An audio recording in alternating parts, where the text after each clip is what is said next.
অৱস্থা বেয়া।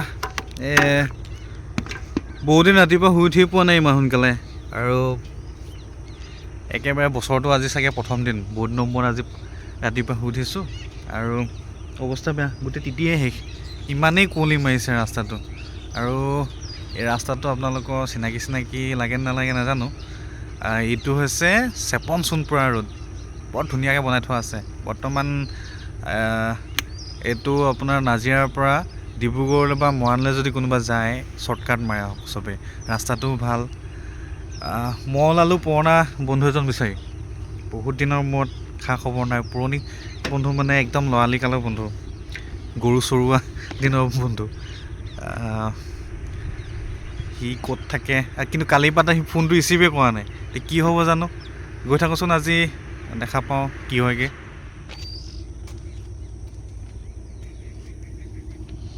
এইটো হৈছে চেপন সোণপোৰা ৰোড, আৰু মোৰ লগত দুগৰাকী সখী আছে, দেখিছে নহয়। এখোজ দুখোজকৈ ইপাৰলৈ গৈছে, আৰু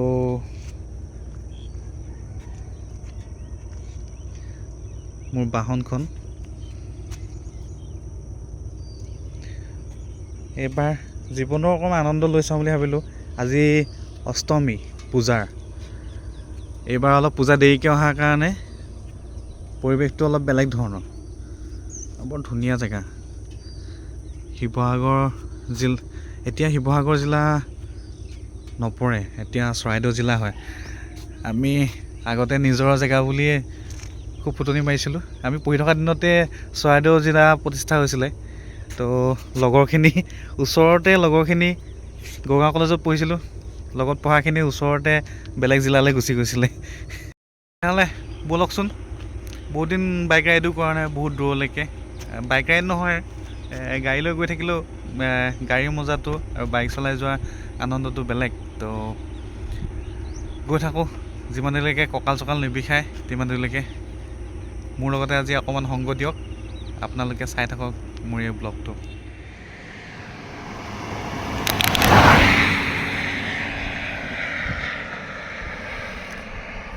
পুৱাৰ কুমলীয়া ৰ'দজাক আৰু চাহপাতৰ কোমল গোন্ধ। উজনি অসমৰ এইটো এটা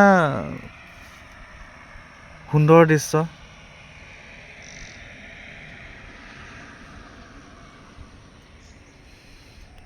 শিৰিষ গছৰ ফাকে ফাকে পুৱাৰ কোমল ৰ'দালি সৰকি সৰকি পৰিছে।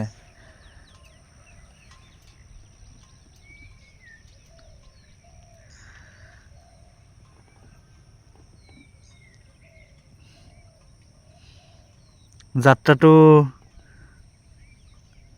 অলপ হ'লেও মনটো ভাল লাগিছে। যাত্ৰাটো কৰি ব্যস্ত জীৱনৰ মাজত এনেকৈ ঘূৰিবলৈ পালে অকণ ভাল লাগে। ব'লকচোন আগলৈ আৰু কি দেখা পাওঁ। আহি চেপন সোণপোৰা এই বাইপাছটো পাই গ'লোঁ এইপিনে। এতিয়া মই এইফালে ডিব্ৰুগড়লৈ যাম। ডিব্ৰুগড় নাযাওঁ, বগীবিললৈ যাম। বগীবিলৰ পৰা আৰু ক'লৈ যাওঁ জানো। এতিয়ালৈকে গন্তব্যস্থানটো ঠিকেই হোৱা নাই। গৈ থাকোঁচোন, তাই ঘৰত কৈ থৈ আহিছোঁ এফালে যাম বুলি। দেখা যাওক। হাইৱেটো পাৰ হৈ চাওঁ আৰু কি পাওঁ। মৰাণ পাইছোঁহি। মৰাণৰ শংকৰ হোটেলত পুৰি খাইছোঁ। চব্জিটো ইমান পচন্দ নহয়। অকণমান ৰেষ্ট কৰি লওঁ, তাৰপিছত গৈ থাকিম। বৰ চিন্তাত পৰিছোঁ, কি কৰোঁ এতিয়া। ব্ৰহ্মপুত্ৰৰ মাজতে ৰৈ আছোঁ আৰু।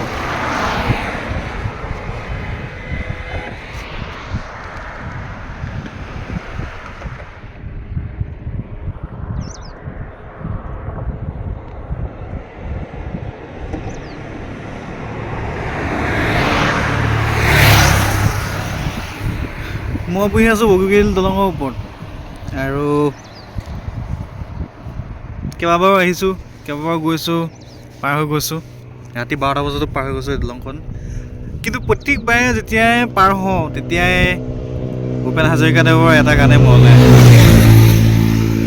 মহা মহা নাতি ঘৰে ঘৰে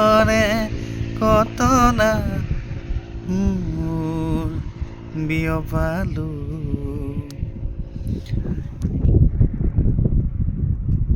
দেখিছে সুন্দৰ এটা পৰিৱেশ। আৰু চবতকৈ জমনি কথাটো হ'ল যাৰ ঘৰলৈ আহিছোঁ তাৰ ফোনটো ছুইচ অফ। এতিয়া কি কৰোঁ কি নকৰোঁ তাকে চিন্তা কৰি আছোঁ, কোনফালে যাওঁ। এবাৰ মই আহিছোঁ তেহেঁতৰ ঘৰলৈ, সেই হাইস্কুলৰ দিনত, হাইস্কুল নহয় হায়াৰ ছেকেণ্ডেৰী পঢ়ি থকা দিনতে আহিছিলোঁ। তেতিয়া এই দলংখন হোৱা নাছিলে। আৰু এতিয়া জানো চিনি পাওঁ নে নাপাওঁ জেগাখন। আপোনালোকে বগীবিললৈ যদি আহিছে এতিয়া, আৰু গৰম দিনৰ সোৱাদটো বেলেগ। এতিয়া অলপ বেছি ঠাণ্ডা পৰিছে ইয়াত, তথাপি গৈ থাকোঁ। মিলাই বহিছে কেলে বাৰু হা?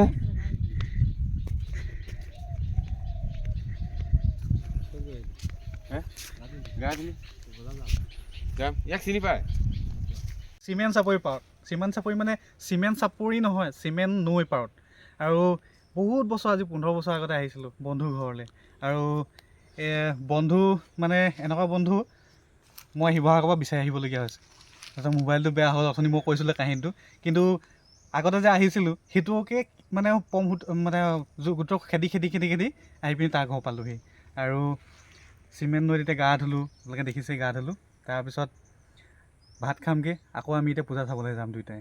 আৰু আপোনালোকক কাহিনীটো ক'ম লাহে ধীৰে, তাক কেনেকৈ হেৰুৱাইছিলোঁ আৰু কেনেকৈ এতিয়া লগ পালোঁ। তাৰ মোবাইলটো হেৰাই থাকিলে একচুৱেলি। মোবাইলটো সেইদিনাখন পূজা চাওঁতে হেৰাই থাকিলে। আৰু মোবাইলটো হেৰাই থকাৰ কাৰণে মোৰ নাম্বাৰটোও হেৰাই থাকিলে। আৰু মই ফোন মাৰি থাকিলে এইটো ছুইচ অফ।